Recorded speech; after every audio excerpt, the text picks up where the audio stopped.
حدیث مبارکہ ہے، جو ایک مرتبہ درود پڑھتا ہے اس پر 10 رحمتیں نازل ہوتی ہیں۔ درود رحمتوں کی کنجی ہے۔ درود ہماری دعاؤں کا ریفرنس ہے جو انہیں رب کی بارگاہ میں پہنچاتا ہے۔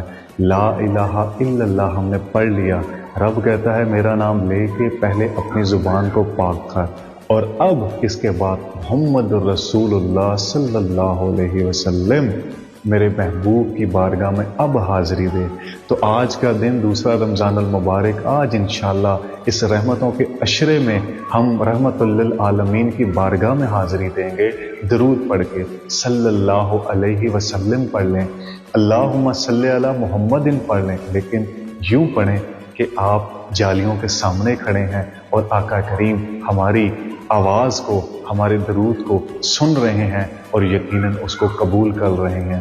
کسی بھی وقت پڑھیں، صبح و شام، جس وقت مرضی اس کا ذکر کریں، لیکن اس نیت کے ساتھ، اس یقین کے ساتھ، اس کامل ایمان کے ساتھ کہ آپ کھڑے ہیں ان کے سامنے اور وہ آپ کو سن رہے ہیں۔